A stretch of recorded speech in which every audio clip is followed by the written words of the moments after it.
Kitabu cha Zaburi mlango wa 21 kichwa cha somo la leo kinasema kulibariki jina la Bwana. Kulibariki jina la Bwana. Neno kubariki ni neno linalotumika sana katika muktadha wa kiimani zaidi. Lakini ni neno katika maisha ya kila siku linalotaka kumaanisha kulitukuza, kulishukuru, kwa watu wa mioyo ya shukrani na kulitukuza na kuinua jina la Bwana kwa sababu ya fadhili zake katika maisha yetu na mambo mengine aliyotutendea na anaenda kutendea katika maisha ya kila siku. Kwa hiyo tunajifunza somo linalohusu habari hizo za kulikiri, kulijua, kuliheshimu, kulitukuza jina la Bwana kwa sababu ya yeye ni nani katika maisha yetu. Kulibariki jina la Bwana. Tayari tumekwisha somewa kitabu cha Zaburi mlango wa 21. Mistari sio mingi, tulishasomewa hivi hatukusoma. Okay, tutaisoma wakati tunaendelea kujifunza. Mistari iko 13. Jifunze mistari 13 inayohusu habari hizo za kulibariki jina la Bwana, kulitafakari, kulishukuru. Sana ni habari za kumshukuru Mungu. Kwa mara nyingi neno kubariki kuangalia ni kumfanya mtu apate mema, unambariki mambo yake yaende vizuri. Kwa hiyo mwenye kubariki sana ni Mungu. Sisi tunapokea baraka zake. Lakini vile vile upande wetu sisi waliomwamini Kristo na wanadamu kwa ujumla katika hali ya kawaida tunarudisha baraka kwa maana katika hali sio kumfanya apate mambo mema, lakini katika kumtukuza, katika kumabudu, katika kumshukuru, katika kumtafakari na kutokusahau. Anapokufanyia anapofanyia wema, wakati mwingine ni vizuri kukumbuka wema wake. Inatia moyo. Kwa hiyo hata kwa Mungu wetu tufanye hivyo. Kwa hoja kubwa ndio hiyo, kulibariki, kulishukuru, kulitukuza jina la Bwana, na hasa pindi anapojibu maombi yetu, pindi anapotutendea makuu. Lakini vile vile kila wakati. Na tutaona, kwa hiyo leo tutakuwa na vipengele vikubwa viwili. Kipengele cha kwanza tumesoma tutakuwa na mistari 13. Zaburi 21 mstari 13. Mstari wa kwanza mpaka wa 7 tutaona hizo habari za kulibariki jina la Bwana. Hasa anapokuwa ametutendea makubwa, ametupitisha katika mazingira magumu, ametufanyia ushindi na kadhalika, kulibariki. Na uchunguza sio ngumu. Sio ngumu, labda wewe umekufa akili kiasi gani. Lakini Mungu anapokutendea au hata mtu amefanyia kule kumshukuru na kufanya nini sio ngumu. Lakini sasa pale penye ugumu, na hapo ndipo panapomtofautisha Mkristo aliyekuwa na kukomaa.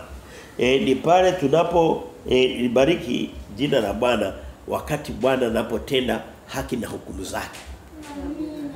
Sasa wakati Mungu anatenda haki na hukumu, kwa sababu ulimwengu hautendi mema machoni pa Bwana. Nani anakubaliana na mimi? Amen. Kwa hiyo mara nyingi Mungu anatubariki aidha katika mienendo yetu, lakini pia katika huruma zake tu mwenyewe. Kwa hiyo tunapomrudishia sifa na utukufu, hiyo mistari 7 ya kwanza, sio ni jambo jema kulifanya, tutajifunza. Lakini tutaenda hatua moja mbele zaidi ambapo tunajifunza pia kumshukuru Mungu na kulibariki jina lake hata wakati hajabariki, badala yake amefanya haki na hukumu. Ameleta kiboko chake akachapa. So Mungu anafanya yote. Na nimekusikia maneno. Amen. Leo hii ni rahisi kidogo Mkristo kutoka Mungu na mshukuru. Sio mbaya mshukuru Mungu. Lakini sasa hatua inayofuata ile ya mbele zaidi ya mtu aliyekomaa zaidi ni pale Mungu, na hata sio kupiga kiboko watu wengine, hata kitupiga sisi. Hata kitupiga sisi. Na ngoja nikwambie, tunapotembea na Mungu wetu kwa muda mrefu, kiboko chake kinapungua sana kwenye maisha yetu. Amen. Kabisa. Ni kama mtoto wako. Mtoto unapokuwa labda anachipukia, anakuwa, unamlea. Mwanzoni unaweza kuwa unatumia fimbo, unachapa hapa na pale, unachapa tu mikono, tu vidole na nini. Baadaye ukaona mtoto ni mwenye uelekevu, amekuwa mkubwa, kiboko wake kinafutika. Hata kama makosa yakifanyika. Kwa sababu tayari ameshaenda kwenye mfumo, ameshaelekea kwenye uelekeo. Na niko pamoja na mimi. Kwa hiyo tunaona vipengele viwili. Cha kwanza kulibariki jina la Bwana katika rehema zake na baraka zake, lakini zaidi sana kipengele cha pili mstari wa 8 mpaka 13 kulibariki jina la Bwana hata wakati akitenda hukumu na haki zake. Anapeleka kiboko chake. Na naomba mnizoee huwa napenda nirudie kidogo ili kusudi hoja. Unajua masikio yetu hayajazibuliwa vizuri. Binadamu. Hata mimi mwenyewe naongea. Kwa hiyo wakati mwingine inabidi kusisitiza rudia kidogo ili kusudi hoja ingie. Unaweza ukawa unaongea mtu unaongea hapa labda bahati mbaya mawazo yako yamehama kidogo. Lakini nikirudia kidogo yanarudi. Sasa kwenye vile vipengele. Kipengele cha kwanza ndio hicho kulibariki jina la Bwana au kumbariki Bwana katika wema wake. Anapotenda wema, baraka, rehema na nini. Mstari wa kwanza mpaka 7. Hebu tusome mstari ule wa kwanza. Kabla tuende kwenye mstari mnisamee, napendaga kuleta muunganiko wa mambo tuliyojifunza. Wiki iliyopita tuliangalia na sio kwamba tuliangalia. Biblia ndivyo inavyotiririka hivi. Mlango wa 20 ilikuwa ni habari ya kuwabariki wanadamu wengine. Watu wengine, ndugu na rafiki. Na hata wakati mwingine wabarikini wanaowatesa hata adui zetu. Lakini sio adui za Mungu. Sio adui wa haki na kweli ya Mungu. Kwa hiyo unaona kwamba ni mtiririko. Mlango wa 20 ni kuwabariki wengine. Mlango wa 21 kulibariki jina la Bwana. Mlango wa 22 wiki ijayo na mlango wa 23 mlango maarufu sana. Mlango wa 22 ni mateso ya Yesu Kristo. Si kwa nini Mungu akuleta hapo katikati. Mlango wa 23 ndio ile Zaburi maarufu sana. Bwana ndiye mchungaji wako. Kwa hiyo tuko katika kipindi chepesi cha kujifunza Biblia. Sio pagumu kuhubiri.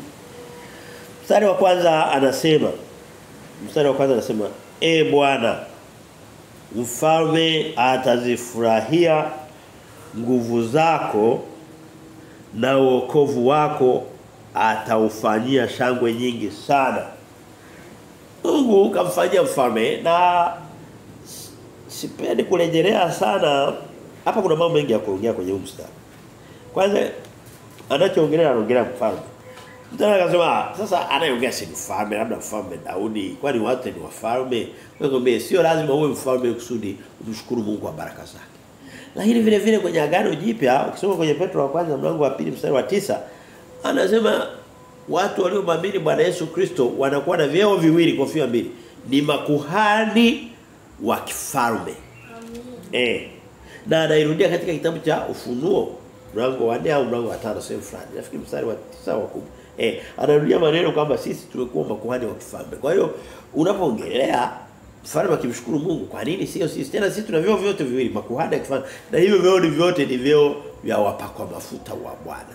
Mtu alikuwa hawe kuhani asipopakwa mafuta, mtu alikuwa hawe mfalme asipopakwa mafuta. Amen. Niko pamoja. Kwa hiyo mstari wa kifalme unatuhusu sisi, naona na hasa sisi wa Kristo wa Agano Jipya. Unajua Kristo ulituweka pakubwa sana. Ulituinua, Biblia inasema akatuketisha pamoja na makuhani na wafalme. Akatuketisha pamoja na wafalme. Wewe mwambie, wewe umchaye Bwana, wewe umtumikia Bwana. Ni swala la muda tu kwenye hii dunia. Lakini hatima yako ni kwenye viti vya enzi na mamlaka. Yaani ni muda tu kwenye hii dunia ya dhambi iliyo. Lakini sio mtu wa kawaida kabisa.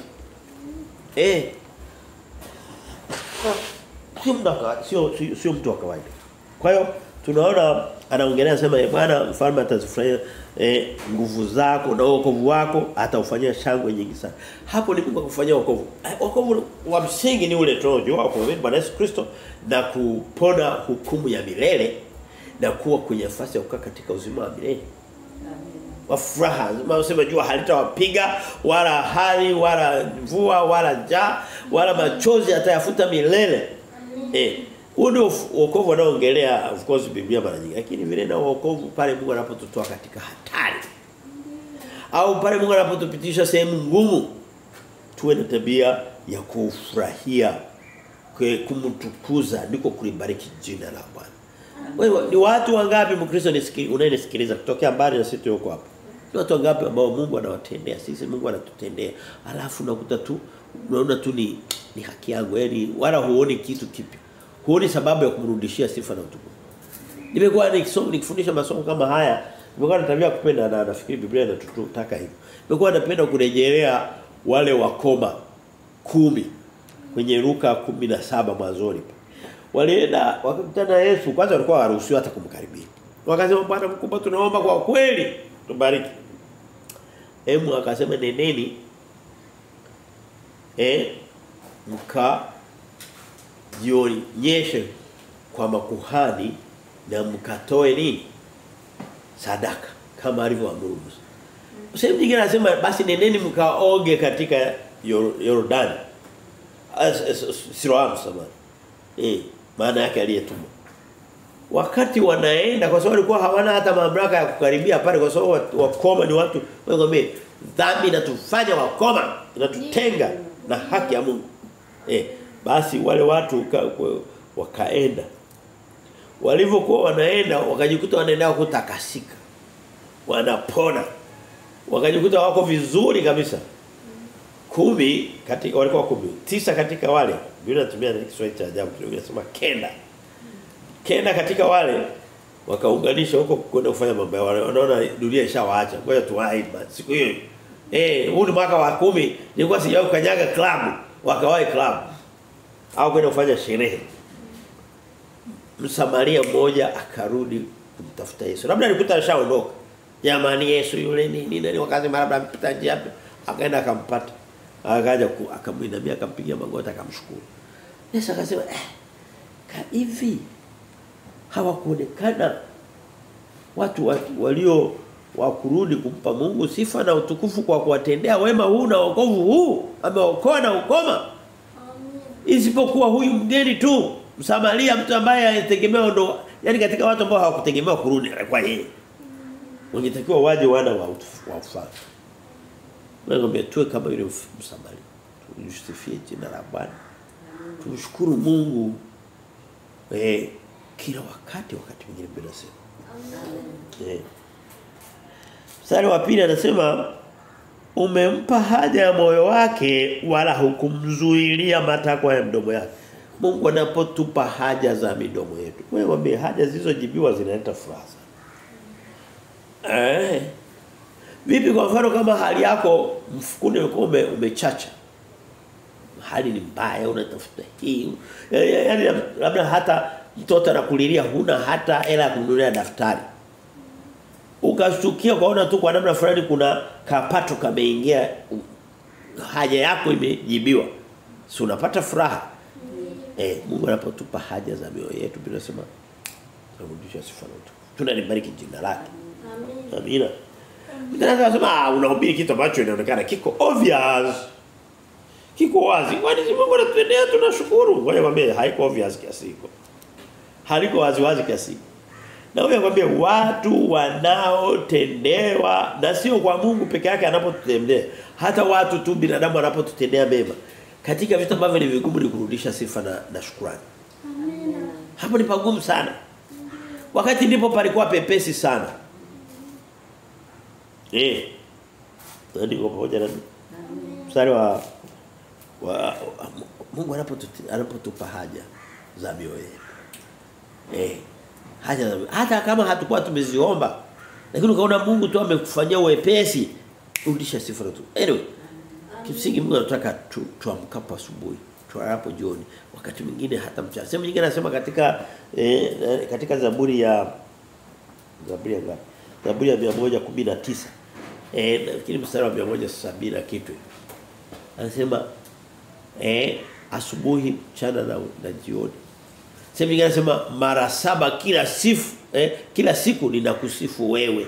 Amina. Na yule alikuwa ni mfalme ambaye vitu vyote vipo. Unajua vitu vikiwepo sana huoni sababu sana ya kuvishukuru kwa sababu vipo. Anyway. Wewe Mkristo unayesikiliza kutoka mbali na sisi tulioko hapa tupunguze ile tabia ya kitu anakiita entitlement mentality. Ile hali ya kuona ni haki yangu kuwa katika furaha, baraka, mambo yote na nini. Hapana. Mke wa Ayubu alipopatwa na matatizo mikasa ikawa mingi kupitiliza kabisa.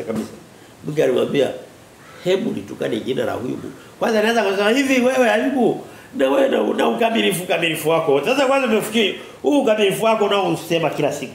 Unahubiri mambo ya ukamilifu. Kwa sababu Ayubu anasema alikuwa mhubiri. Biblia inasema umekufikisha wapi sasa Ayubu? Samahani kidogo mafua. Umekufikisha wapi sasa Ayubu? Ayubu akamwambia akasema sasa wewe unaongea kama mpumbavu miongoni mwa wanawake. Je, tupate mambo tu mazuri, hakuna jambo baya linaweza kutupata. Tunaishi katika dunia ya dhambi. Dhambi haileti mafanikio, dhambi huleta mauti. Maximum. Lakini kabla hata ya maximum huleta magonjwa, huleta mikasa. Nani mwenye kusikia maneno? Kwa hiyo tusiwe na ile wanaita entitlement mentality, yani hali ya kuona kwamba nina haki ya kukaa nimefurahi na mambo yangu. Kwa hiyo tunapoyapata tuyashukuru kwa kufurahi na kutegemea Bwana ambaye ametubariki katika haya. Ndicho Biblia inafundisha katika mlango huu na sehemu nyingine kwenye Biblia. Mstari ule wa 3 anasema, maana umemsogezea baraka za heri, umemvika taji ya dhahabu safi kichwani pake. Anataja tu baadhi ya vitu ambavyo mtenda. Mimi naamini tu amemfanyia vitu vikubwa. Lakini hii ni kama taswira ya kumkamilisha katika kumvaisha taji.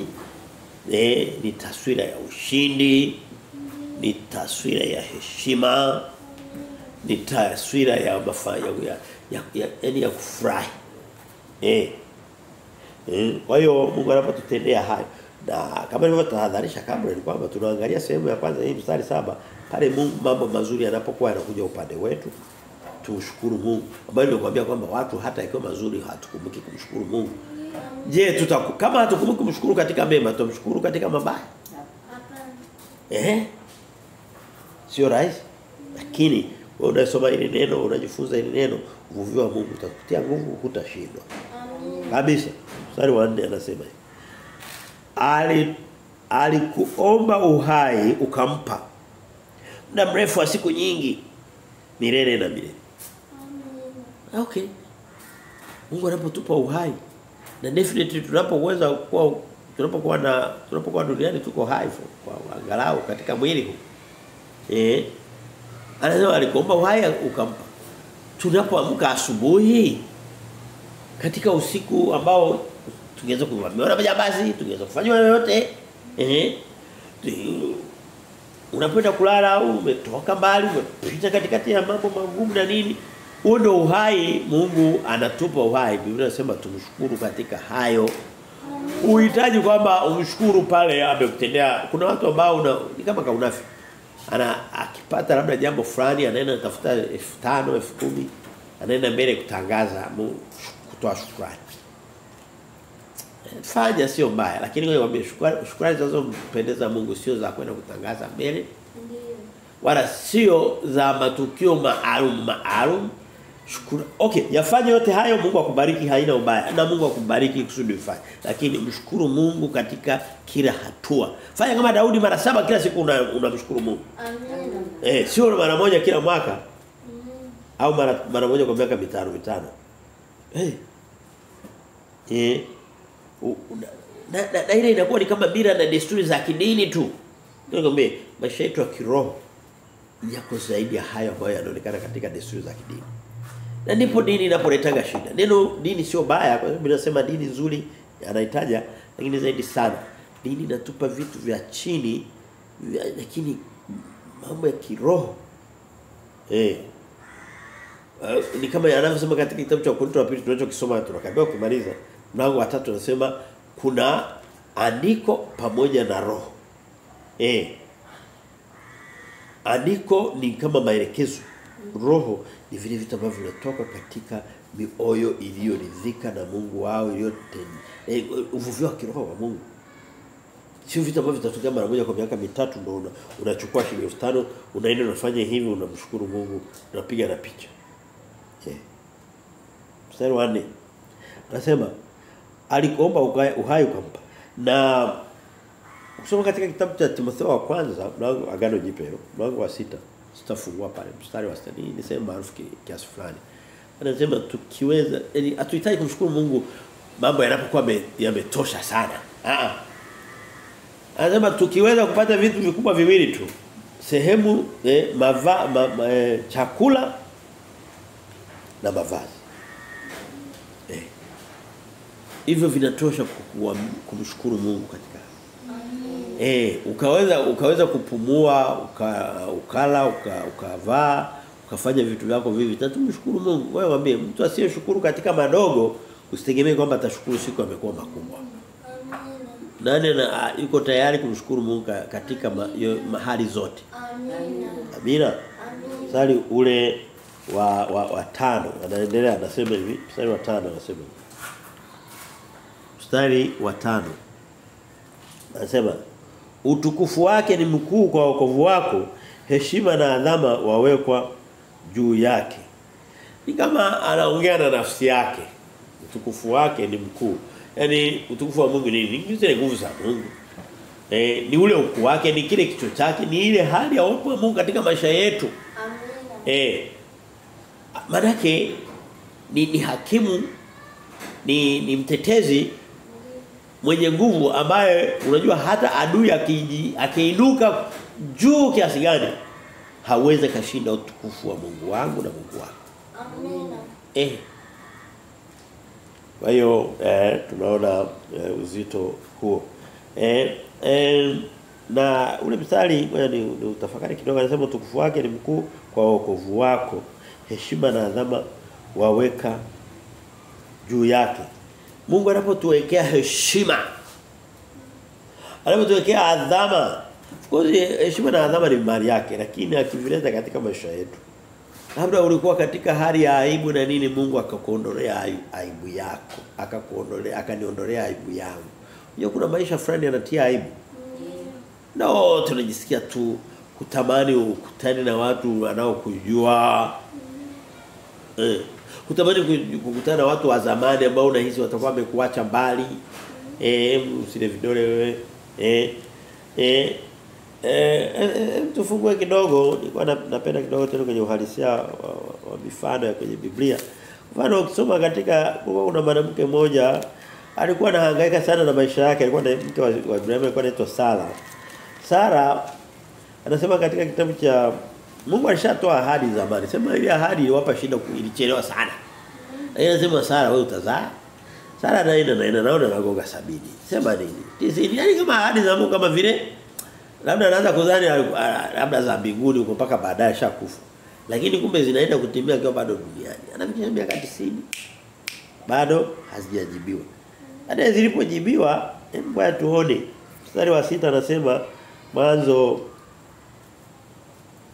mstari wa 5 tuanzie na 6 anasema naye Ibrahimu alikuwa mtu wa miaka 100 alipozaliwa mwana wake Isaka.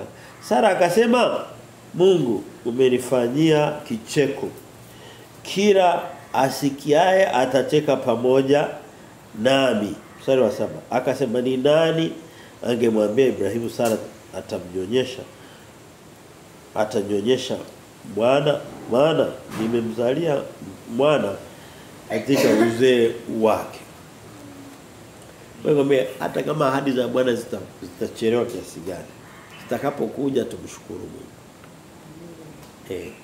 Hata kama ukiona kwamba labda baraka zake hazijatosha, ni kitu kinatokea mara nyingi sana katika maisha yetu sisi wanadamu wa Kristo. Tunaona kama vile baraka za Mungu sio, yani hastahili hata kushukuriwa, sio nyingi sana. Ni za kawaida. Tumshukuru. Vipi kupata tu mtoto? Leo watu wanaweza kufikisha watoto hata 5, 7 nini? Lakini huyu anapata tu kamoja anashukuru. Tujifunze kushukuru hata katika madogo. Anasema mke wa Elikana alijulikana kama Hana, mama yake Samuel. Naye alikuwa amepitia changamoto hiyo. Baadaye anamshukuru Mungu. Hebu ngoja nisome pale, anasema katika Samueli wa kwanza mlango wa pili, Samueli wa kwanza mlango wa pili mstari wa kwanza sema, naye Hana akaomba akasema, moyo wangu wamshangilia Bwana. Huko ndiko kulibariki jina la Mungu. Tunapotambua matendo yake makuu kwenye maisha yetu na kuyakiri na kumsifu na kushukuru na kuwabariki wengine vile vile, lakini tukilibariki jina la Mungu, huko ndiko kulibariki jina la Mungu.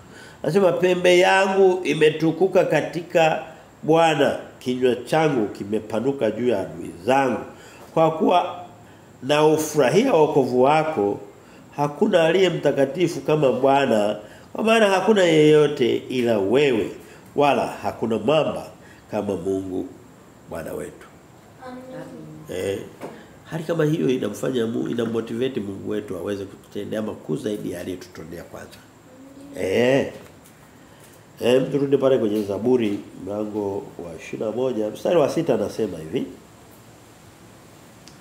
Maana mmemfanyia kuwa baraka za milele, wamfurahisha kwa furaha ya uso wako. Furaha ya uso wa Bwana. Furaha ya uso wa Bwana ni neno gumu kidogo kulifikiria. Uso wa Bwana ni nini? Furaha ipi ni nini? Je, ni pesa ametupa? Lakini ni Biblia inatumia neno furaha ya Bwana, the joy of the Lord. Furaha ya Bwana. Daudi katika vitu ambavyo vilikuwa vinampa shida, sio utajiri, sio fedha, ni furaha ya Bwana. Usoma katika Zaburi ya 51 Daudi alipo kwenda akayatimba mambo akaharibu mambo, kitu kilichokuwa shida ni kimoja tu. Yaani alikuwa tayari anasema hata Mungu ukiniua na nini, lakini usiniondolee furaha ya Roho wako Mtakatifu. Huyu ushawahi kuyaishi maisha ukajisikia muda wote moyo unashtuka umekosa furaha? Yaani siku moja kile kipindi kinakuwa kirefu sana.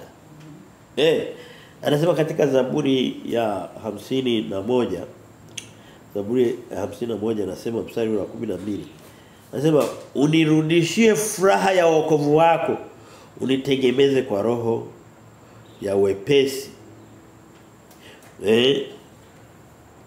Mstari wa 11 anasema usinitenge na uso wako, wala roho yako mtakatifu usiniondolee.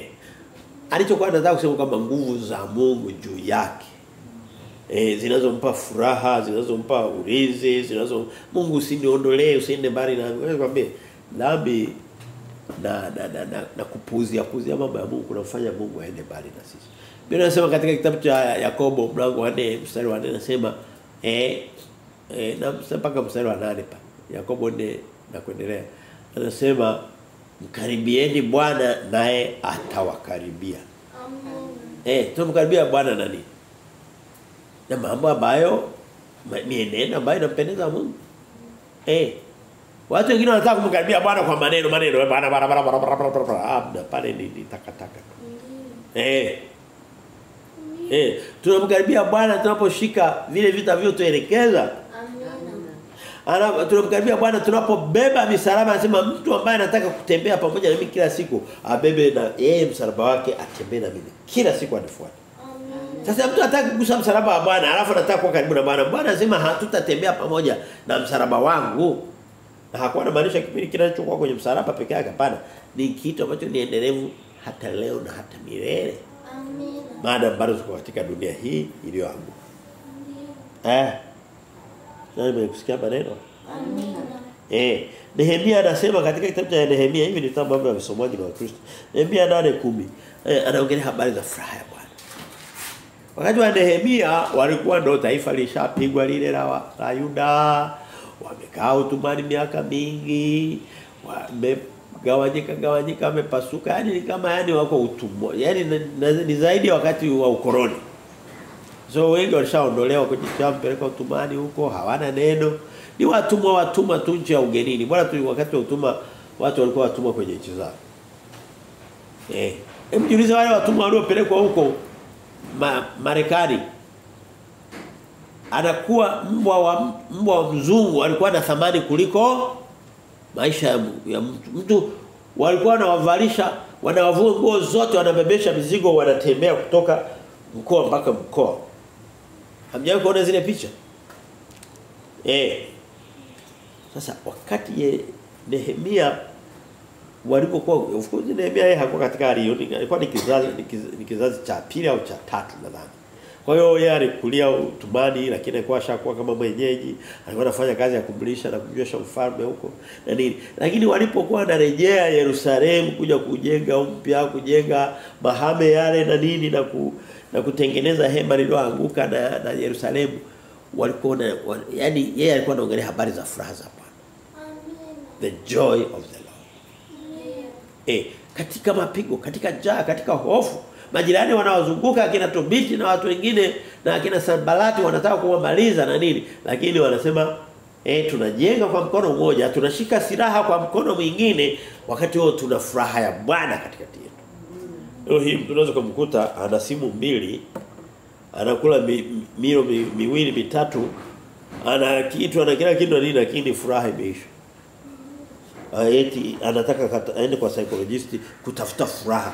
Ukiona wewe ni Mkristo, maisha yako yanamtegemea psychologist, sijui psychiatrist na nini, usitegemee, ujue sio Mkristo. Furaha yako sio Kristo. Amepata sonona depression, nitafutie mganga konki, nitafutie daktari. Furaha inapatikana kwake yeye mwenye kuitoa. Yes.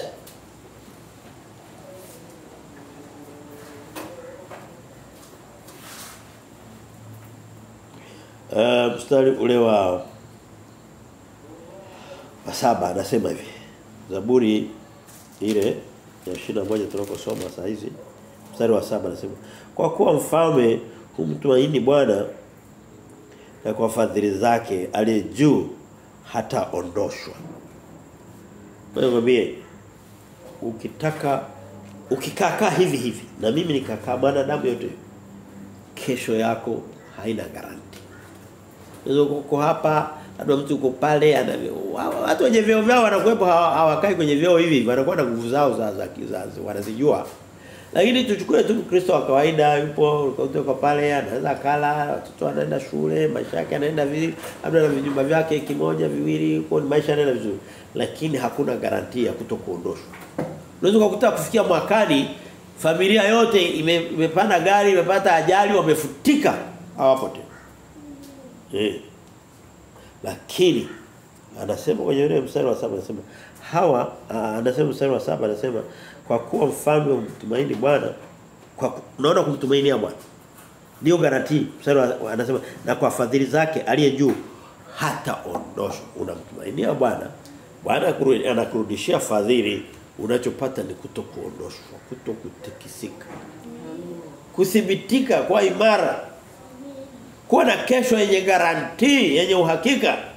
Leo hii mtu akienda kununua kitu anampa waranti, sio anampa nini na zingine za uongo. Hizo zote tafuta waranti, tafuta nini garanti, lakini garanti, waranti ya hakika ni mtumaini Bwana. Mkabidhi njia zako zote na yeye atatenda. Nasema katika Zaburi 37. Biblia inasema katika kitabu hicho bado napenda kurejelea sana Biblia. Hata kama nitawapa mifano lakini sitatoka sana pale. Zaburi ya 125 nasema mstari wa kwanza. Sema wamtumainio Bwana ni kama mlima Sayuni ambao hautatikisika, unakaa milele. Mlima katika ile gani ngombe labda kutokea vitu vya ajabu sana, lakini nchi inaweza ikabadilika, mnaweza kukabadilisha hata ardhi, kama ilikuwa mji mkautoa mkalima, mkapitisha chochote kile, lakini kama ni milima na mabonde tabaki vile vile. Vitu utabadilisha vitu vingine vyote, mazao yataondoka, barabara inaweza ikaota majani, lakini milima inabaki pale pale na miamba. Si ndio? Unataka kuwa mlima Sayuni katika maisha yako, ni wamtumainio Bwana, wamtukuzao Bwana. Wenye kumshukuru Mungu kujibariki jina la Bwana. Kipengele cha kwanza hicho tumekimaliza. Tuende kwenye kipengele cha pili. Tukao tunaongelea habari, Biblia ilikuwa inaongelea habari za kulibariki jina la Bwana katika wema wake anapotendea fadhili na kibali. Lakini tunaenda sasa, ili ni somo lako kwa sasa. Hii ndio advanced course. Kama ukitaka ni kumtumainia Bwana hata anapokuwa anatenda haki na hukumu. Wewe ngombe haki na hukumu za Bwana zinatisha. Mtu akienda mahakamani labda unaweza kusikia haki imetendeka, mtu kapigwa mvua 30. Mvua 30 na miaka 30 inachomaanisha ndoga mtaani. Mpigwa mvua 30, si watu wanasema haki imetendeka wanafurahi. Lakini muulize yule ambaye amehukumiwa miaka 30. Wewe jiulize tu siku moja ilivyokuwa ndefu ya mateso. Sasa izidishe mara siku 365, afu izidishe mara 30 ya hapa. Kwa hiyo Mungu anapotenda haki, Mungu anapofanya hukumu, anakuwa hakimu, na hukumu za Mungu ni kali zaidi. So Mungu haangalii dhambi na muuzi sana. Kitu ambacho wanadamu anaweza kusema hii ni kawaida, Mungu kwake ni kibaya kama ni mdhambi, kwa hiyo atazihukumu. Sasa Mungu anapotenda hukumu, Mungu anapolieta kiboko chake, tuwe wepesi, wewe Kristo ambaye uko kwenye advanced course ambaye umekuwa. Shukuru Mungu, pendezwa naye, simama na Mungu. Amen. Anasema mstari ule wa 8. Anabadilisha kidogo approach. Anatoka katika wema na fadhili za Bwana, mshukuru Mungu, anakuja wakati Mungu anapotenda hukumu zake, anapoleta kiboko chake. Kwa hiyo mstari wa 8 anasema hivi: mkono wako utawapata adui zako wote, mkono wako wa kuume utawapata wanao kuchukia. Sina muda wa kwenda kwenye undani zaidi kwa sababu najua Wakristo wangu, najua Ukristo wa Tanzania. Hata wale wanaotufuatia kutoka mbali, Biblia inawapa shida kabisa, hoja ndogo kwake anakuwa hajijui. Lakini kwa watu wanaosoma vizuri Biblia, kuna makundi yanayojulikana yenye kumchukia Mungu. Anza na kundi la hawa watu wanaoitwa mashoga. Ambao ndio sasa unakuta inaenea katika mifumo mbalimbali ya kijamii. Hiyo vitu havina ukaribu na Mungu kabisa. Vipi hawa watu, dunia iliyojawa na majivuno? Vipi imani za dunia hii zinazolitukana jina la Kristo mchana kutwa? Hayo makundi ambayo Mungu ataleta hukumu yake na anaendelea kuleta hukumu zake hata wakati mwingine. Wewe kwambie, mimi wakati mwingine unaweza kukuta nielewa kidogo, nisamehe. Labda sielewi vizuri lakini nadhani naelewa. Unaweza kukuta labda kumetokea majanga kwenye mataifa fulani. Kuna mataifa ambayo yamejipambanua kwa kulikataa jina la Mungu. Unakuta nchi inapitisha sheria na haki za kutoa mimba, damu ya watoto na mwangika kila itopo leo. Kesho unasikia wamepigwa na volcano kali. Wewe wakati mwingine sehemu kama ile lazima uchunguze vizuri, ukiangalia unakuta ni haki ya Mungu inafanya kazi. Na upendezwe. Mara nyingine kwa mataifa yanayoendelea, kwa mfano Marekani huko, Ulaya, sehemu nyingine unasikia labda kuna klabu ya mashoga wa sehemu wanakutana, unasikia kumetokea shoti ya umeme, wameungua. Sawa, Mungu anataka tufurahishwe na hukumu yake dhidi, na sio kwa waovu tu. Hapana, wanadamu wote si waovu. Kuna watu wanafikia sehemu fulani wanaitwa reprobates. Reprobates ni watu waliokataliwa na Mungu, waliomkataa Mungu. Baada ya Mungu kumkataa mara nyingi, Mungu naye anasema nitawakataa. Yaani wanakuwa wamepoteza nafasi ya wokovu. Kwa hiyo kuendelea kuishi duniani ni kama tu ni kama kuendelea kuleta hasara. Hawataka wabadilike. Amen. Haya mashoga na makundi yote yanayoendelea, lesbiani, sijui yanaungana na yaani mambo mengi. Ngoja ngambie na kundi jingine, kundi la mataifa haya Wayahudi waliomkataa Yesu hapo, wanaokaa hapo Yerusalemu na miji ya Tel Aviv. Yaani makundi ambayo yashakataliana na Mungu kabisa. Mtaweza kanielewa, ambaye nakwambia ndio sawa na wajua Kristo wangu. Sio wangu ninyi labda mnajua, lakini wajua Kristo wanaosikia haya mahubiri kwamba hilo eneo wanakuwa yuko gizani kabisa. Tusome kutoka katika kitabu cha Warumi 1:30 anasema. Sikiliza hilo kundi. Warumi 1 ni mlango kwa sehemu kubwa wa dunia iliyomkataa Mungu, baadaye inabadilika inakuwa ya kishoga. Anasema wanawake waliacha matumizi ya asili na wanaume nao wakawakiana tamaa. Mlango wa kwanza wa kitabu cha Warumi ni mlango maarufu au sehemu kubwa katika Agano Jipya ya habari za ushoga. Kwa hiyo Agano la Kale ni mlango wa 19 kitabu cha Mwanzo na mlango wa 19 kitabu cha Waamuzi. Lakini kwenye agano jipya hapo naongelea vitu vigumu kabisa kwa Mkristo. Na akiona ni vigumu sana, hasemi ngoja nitajifunza, nitulie nijifunze, nijue kweli ya Mungu. Akiona vigumu sana anaanza kutukana na kuchukizwa. Yesu aliwaambia watu waliokuwa wametuma kutoka wana mbatizaji, akasema heri yake asiyechukizwa nami. Amina. Amba akija akakuta nahubiri hivi nafanya hivi, badala ya kujifunza akaelewa akaenda ukurasa mmoja na mimi, akaamua kuchukizwa na kuwa adui wangu, anasema heri yake asiyefanya hilo. Wewe kwambia Mkristo, heri yako wewe ambaye utachukua nafasi ya kuelewa haya tunayosema. Kitabu cha Warumi mlango wa kwanza. Unapoishia pale mstari ule mwishoni pale kuna mstari wa 30. Kwa mfano mstari wa 28 anasema hivi: na kama walivyokataa kuwa na Mungu katika fahamu zao. Wewe unaambia hao watu ni watu ambao Mungu anawapenda au wana mpango wa kuwa na wana mpango wa kupona. Watu waliokataa kuwa na Mungu katika fahamu zao. Yaani habari zinazomhusu Mungu hawataka kuzisikia. Hawa watu ndio wakusema kwamba wanaenda kupona hawa. Hapana, anasema Mungu aliwaacha wafuate akili zao zisizofaa, wafanye yasiyowapasa. Wewe kwambie hakuna kitu ambacho hakiwapasi watu kukifanya zaidi ya mwanaume kupandana mwanaume mwenzake na mwanamke kuoa mwanamke mwenzake au kuolewa mwanamke mwenzake. Yasiyowapasa, hilo ndo la kwanza kabisa. Ni maana wale rushwa haijulikane wanaibiana. Mstari wa 29 anasema wamejawa na udhalimu wa kila namna, uovu na tamaa mbaya. Hivi kuna tamaa mbaya zaidi ya mwanaume kumtamani mwanaume mwenzake?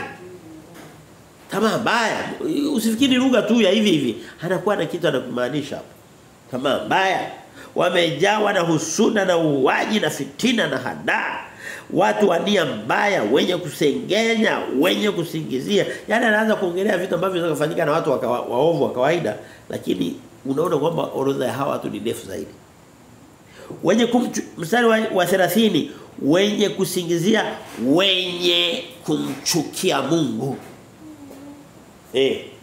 Wenye kumchukia Mungu.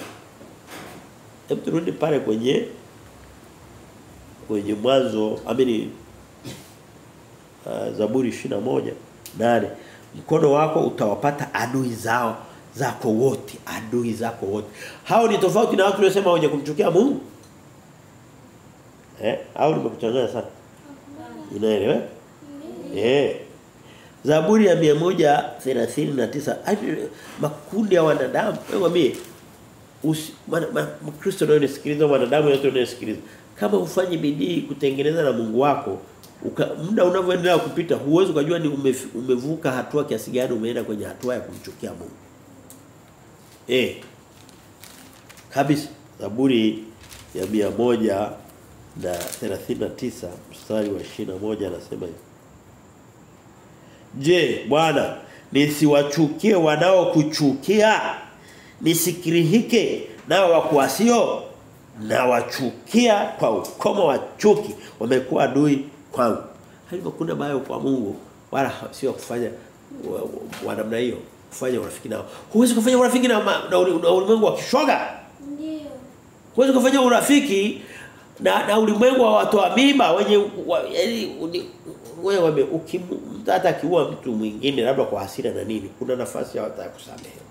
So ulikuwa, lakini mtu anapofikia hatua kwa furaha zake na mipango yake na tamaa za maungo yake, anakuwa tu anachomoa viungo vya Mungu kwenye mwili wake kwa kushirikiana na mwenza wake. Hiyo ni makundi ambayo yanakuwa naenda mbali sana na Mungu. Mnisikie, unaweza kusema damu haimwagi. Kwa hiyo siku ya 16 baada ya mimba kutungwa, damu inaanza kutengenezwa ndani ya mwili wa kile kiumbe kipya. Siku ya 21, 23 damu inaanza kutembea. Seli za damu zinaanza. Ndio. Niweza kusoma sehemu nyingine lakini kwa ajili ya muda niishie hapa tuzo za Biblia, lakini hata katika Ufunuo. Twende kwenye Ufunuo 19. Tuko tunaangalia Mungu anapokuwa anafanya maangamizi dhidi ya uovu, sisi tuyoko upande wake. Tunatakiwa tufurahie na kumtukuza Mungu kwa sababu Mungu amehukumu. Ameondoa uovu. Of course nikisema hivi sina maana kwamba ni watu tuchukie kila mtu hapana. Sisi wenyewe sio kamili. Lakini kuna maeneo ambayo nimeshaeleza na naendelea kueleza. Sehemu kubwa tujue kwamba Mungu pia ana macho yasio yaangalia dhambi, anachukizwa na dhambi. Ufunuo mlango wa 19, hicho Ufunuo kinaongelea ghadhabu za Mungu nyingi. Ufunuo 19 anasema mstari wa kwanza, baada ya hayo nikasikia sauti kama sauti ya makutano mengi, sauti kubwa mbinguni ikisema haleluya, wokovu na utukufu na nguvu zina Mungu wetu, kwa kuwa hukumu zake ni za kweli na haki, maana amehukumu yule kahaba mkuu aliyeharibu nchi kwa uasherati wake na kuipatiliza damu ya watumwa wake mkononi mwake. Anaongelea Mungu atakapokuwa analipa maovu na maumivu yaliyoendelea katika uso wa dunia kwa kipindi kirefu. Watumainio Bwana waliokolewa wanatakiwa wawe wanashukuru, wanashangilia kwa sababu haki imeshinda. Wewe dunia sasa inapendelea uovu na dhuluma kuliko haki. Na leo hii mtu anayependa haki ni adui wa walimwengu. Nani atakubaliana na mimi? Ndio. Mtu aliyesimama katika aina za haki kwanza atapata marafiki kama ni wengi ni wawili. Amina. Walio wengi watakuwa kinyume chake. Tuliwahi kuwa na rafiki na rais hapa Tanzania. Alikuwa ni mtu mwenye anapenda haki na nini, alikuwa anaweza kutumbua mtu aliyewaonea wenzake pale kwa pale, yani papo hapo. Sidhani kama alikaa muda mrefu sana yule mtu. Ni mfano na sio usema kama alikuwa mkamilifu, sijui siri zake. Nasema tu yale ndio naona kwa nje tu. Lakini mwenye haki wa Bwana ni zaidi ya hapo. Tusome mstari ule wa tuko tunaangalia kipengele cha pili kinachosema kulibariki jina la Bwana hata katika haki na hukumu zake, hata kama ni za kutisha. Mstari wa 21:9 anasema hivi, Zaburi ile tunayosoma sasa hivi, mstari wa 9 anasema utawafanya watu kuwa kama tanuru ya moto wakati wa ghadhabu yako. Bwana atawameza kwa ghadhabu yake na moto utawala. Sio maneno mepesi. Wale manabii wa baraka za uongo na pesa za wizi hii mstari kwao haieleweki kabisa. Na hawezi kaisoma. Ndio kusema maneno. Ndio tofauti yako wewe mwenye kujua haya makubwa na Mkristo anayetembea tu kijuju, anayeelewana na hama nabii wa pesa, ni manabii wa uongo. Anaongea tu mambo mazuri kusudi roho yako ivutiwe, ufungue pochi vya kutosha. Ninatoka hapa kama gesi yako imeisha naenda kukupulizia gesi. Mtakuwa mnapikia gesi mkao tupa mbali uko na kuni, tupa mbali. Ni mtumishi atapulizia gesi. Hivi sikia vinaendelea. Manabii wa namna hiyo wamejaa. Ni wana watu wengi kweli. Endeleeni kudanganyika. Hakuna anayedanganyika ni nafsi yako mwenyewe mwanadamu. Hili nao wamena maneno ya kweli.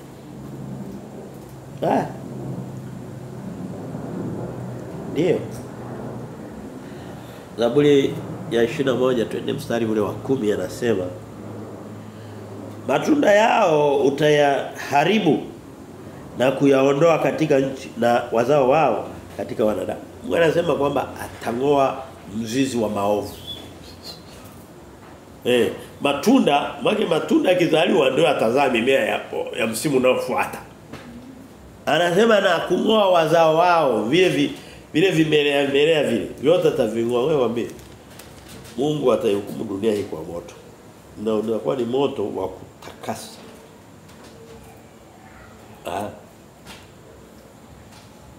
Na Mkristo naye anasikia ukisema kwamba una panic na nini, Biblia iko wazi. Mtu yote anayemwamini Bwana Yesu Kristo, habari za hukumu ya moto hazimhusu. Haijalishi ni mkosaji. Katika mwili huu mimi hapa ni mkosaji. Lakini ule moto umeondolewa sio kwa sababu sifanye makosa. Kwa hiyo Biblia inasema nikifanya makosa whether ni makusudi yote vile kuna Mungu atanipiga kwa fimbo, Biblia inasema ni fimbo ya mwanadamu. Lakini ile adhabu ya jehanamu ile sio fimbo ya mwanadamu, ile ni fimbo ya Mungu ile, ya milele ile. Mungu atamnyima mtu baraka, atamuomba asimsikie na nini, lakini hata muondolea fadhili zake za milele yeye amwaminie. Amen. Nani mnasikia maneno? Amen. Tusonge mbele. Tunasoma mstari ule ngapi? Wa 11. Kwa hiyo anasema atangoa. Yaani Mungu solution yake au kazi yake sio vitu kama vya vya tia maji, atafanya kitu kamilifu. Atangoa na kuangamiza, alafu atapanda upya. Mstari wa 11 anasema mandhari walinuia kutenda mabaya, waliwaza hila wasipate kuitimiza. Anasema mimi ninachokipata hapa ni neno gumu sana, nilijaribu kujaribu siku kama niliangalia hata kwenye kijiji, lakini jumbe ninayopata ni pale kwamba hata zile nia mbaya, yani Mungu hata hukumu au hata leo hii kuna vitu Mungu anaviondosha kabla havijaleta madhara makubwa. Hata hukumu matendo mabaya tu na nia inayovi jenga ile nia iliyoko nyuma yake naye ataingoa. Naomba watu wakae vizuri tuangalie kwa ndio anasema hivi, madhari walinuia kutenda mabaya. Kunuia ni kama nia makusudi na panga. Mungu ana uwezo wa kuharibu kazi mbaya na kuharibu mipango iliyokuwa inajiandaa kutenda mabaya. Amina. Na hii inaweza kufanyika katika maisha yetu. Labda mtu alinia kufanya kitu baya kabla hakijatokea, Mungu akauharibu ule mpango. Amina. Amina. Sura 11 na 12 nasema kwa maana utawafanya kukupa kisogo kwa upote wa utawako ukiwaelekezea mishale. Yaani ni lugha tu ya taswira. Akina kimaanisha Mungu atafanya vita. Mishale ni silaha za vita. Na kuwapa kisogo maana yake ni kuwa mtu anapokupa kisogo maana yake ameshindwa, amekimbia. Lakini mtu akimbia hakimbia na kuangalia, na kimbia akikuwa amekupiga kisogo. Na ni lugha ya Biblia kwamba watu wanapokupa kisogo maana yake umewashinda. Na hivyo tukiangalia ni muktadha wa mzaburi, mimi na wewe wakiendelea kusherehekea, kushangilia ushindi wa Mungu wao. Hukumu ya Mungu wao. Wewe mwambie, hebu nisikize vizuri. Nataka hoja ieleweke kidogo. Wakati mwingine Mungu anapoleta hukumu kwa wanadamu na nini, unaweza kufikiri ni wengine. Wakati mwingine unaweza kukuta ni watu wako wa karibu. Sasa hivi ngoja nikuulize.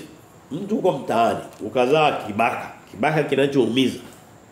Wakati mwingine kinaiba kwako, kinaiba na kwa majirani na nini. Ukisema vibaka wapigwe, wafurumushwe, waondoshwe, kama kibaka hakijazaliwa nyumbani kwako, utasema ni kitu kizuri. Lakini vipi wewe ndio ulie kizaa kile kibaka? Utakuwa unaumia mara mbili. Actually utajikuta uko upande wa kile kibaka. Natamani kisiumizwe. Mwambie Mungu hata kama ataleta hukumu dhidi ya waovu, wakati mwingine unasema ni wengine, lakini wengine ni sehemu ya maisha yetu.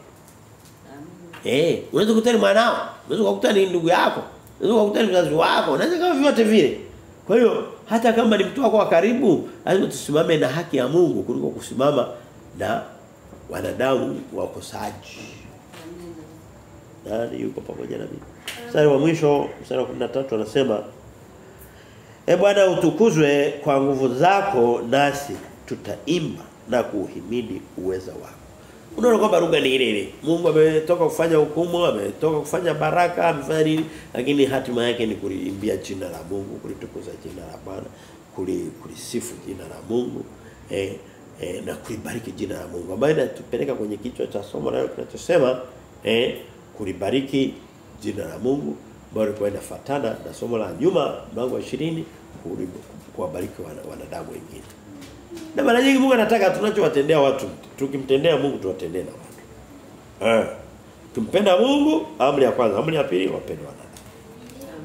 Sema yeye anasema kama unataka kumpenda Mungu usiyemuona utawezaje kumpenda huwezi kumpenda mwanadamu naye muone utawezaje kumpenda Mungu wako. Kwa hiyo mlango wa 20 kuwabariki watu hata wanaotutesa, mlango wa 21 kumbariki Mungu, kumtukuza, kumfurahia Mungu wetu anapotutendea mema, lakini sehemu ya pili hata anapofanya hukumu zake za kutisha na hata kama atakuwa anahukumu watu wa karibu yetu. Nani yuko pamoja na mimi? Basi tutakuwa tumesha hapa kwa neema ya Mungu. Tutapokutana wiki ijayo tutakuwa kwa mlango wa 22. Ni mlango mrefu, mstari 31.